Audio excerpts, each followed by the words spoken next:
Mari kita berdoa. Damai sejahtera Allah yang melampaui segala akal akan memelihara hati dan pikiranmu dalam Kristus Yesus. Amin. Shalom, selamat pagi Bapak, Ibu, dan saudara-saudara yang dikasihi oleh Tuhan. Pemberitaan firman Tuhan pada pagi hari ini terambil dari kitab Kejadian, pasalnya yang ke-12, ayatnya yang pertama sampai dengan yang ketiga.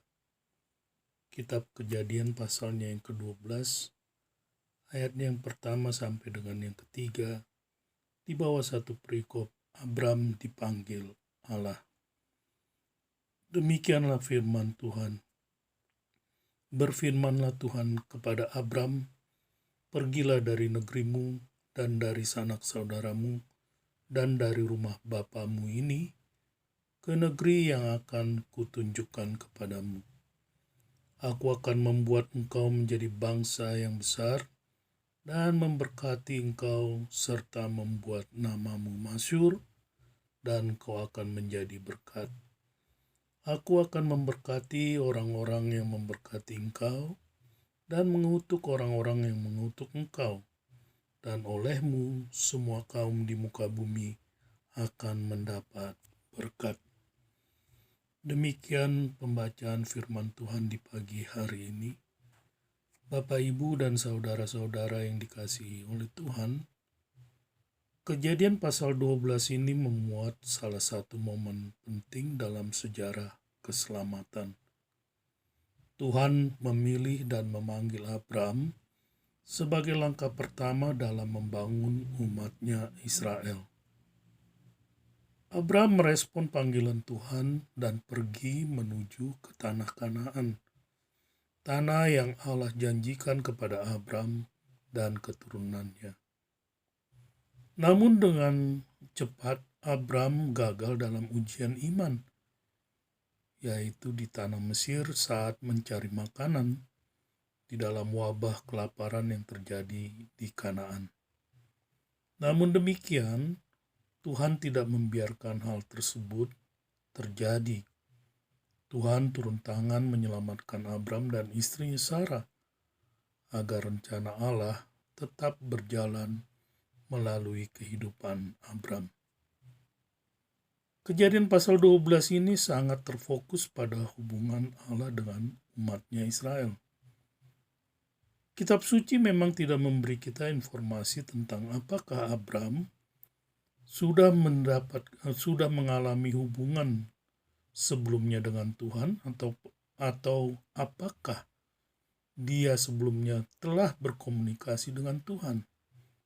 Sebab kaum dari Abram, termasuk ayahnya Tera, mereka adalah orang-orang yang menyembah dewa-dewa. Daerah Ur dan Haran, yaitu tempat Abram saat itu, tampaknya merupakan pusat dari pemujaan dewa bulan. Dengan demikian, sebelum dipanggil oleh Allah, Abram adalah seorang penyembah berhala. Pada waktu Allah memanggil Abram, usia Abram adalah 75 tahun. Abram merupakan orang yang kaya dan tinggal dengan kaum ayahnya di Haran. Dia menikah dengan Sarai, tetapi Sarai mandul dan tidak memiliki anak. Namun demikian, panggilan Allah kepada Abram tidaklah melihat latar belakangnya. Seperti Allah juga sudah memanggil banyak orang dengan latar belakang yang berbeda untuk dipakai oleh Allah menjadi alatnya. Oleh sebab itu, bagi Tuhan, latar belakang atau masa lalu seseorang tidaklah penting, seperti Alkitab sendiri berkata demikian. Ingat saja saudara-saudara, bagaimana keadaan kamu ketika kamu dipanggil. Menurut ukuran manusia, tidak banyak orang yang bijak, tidak banyak orang yang berpengaruh, tidak banyak orang yang terpandang. Tetapi apa yang bodoh bagi dunia dipilih Allah untuk memalukan orang-orang yang berhikmat. Dan apa yang lemah bagi dunia, dipilih Allah untuk memalukan apa yang kuat. Dengan demikian yang terpenting adalah bahwa Allah bermaksud untuk menggenapi kehendaknya melalui orang-orang pilihannya. Bapak, Ibu, dan saudara-saudara yang dikasihi oleh Tuhan, Allah hadir dalam kehidupan Abram dengan perintah yang sangat jelas dan juga janji yang besar dan mulia. Kata pertama yang dikatakan oleh Allah kepada Abram adalah pergi. Penting untuk dicatat bahwa Abram diberi instruksi yang mencakup dua hal.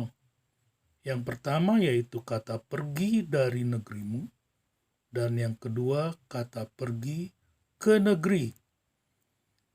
Artinya, melalui kedua hal ini, Allah memanggil Abram untuk meninggalkan negerinya, keluarga besarnya atau sukunya, dan juga rumah ayahnya.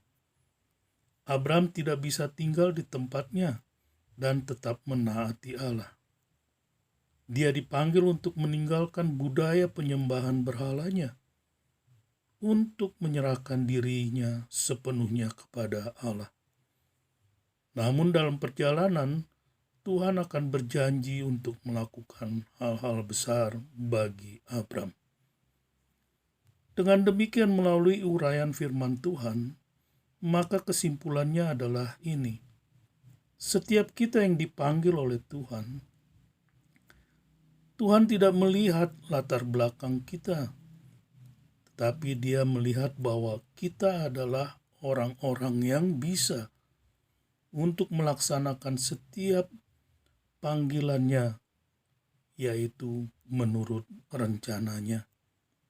Dan di dalam Dia memanggil kita, Allah tidak tinggal diam, melainkan Allah campur tangan di dalamnya, sehingga rencananya tercapai melalui panggilan orang-orang pilihannya. Selamat beraktivitas, Tuhan memberkati. Bapa, terima kasih untuk firman-Mu di pagi hari ini. Kami sungguh bersyukur ya Tuhan. Panggilan Tuhan begitu berharga dan mulia.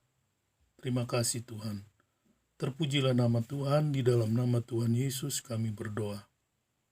Saudara-saudara yang dikasihi oleh Tuhan, arahkanlah hatimu kepada Tuhan dan terimalah berkat Tuhan. Tuhan memberkati engkau dan melindungi engkau. Tuhan menyinari engkau dengan wajah-Nya dan memberi engkau kasih karunia. Tuhan menghadapkan wajah-Nya kepadamu dan memberi engkau damai sejahtera. Amin. Shalom.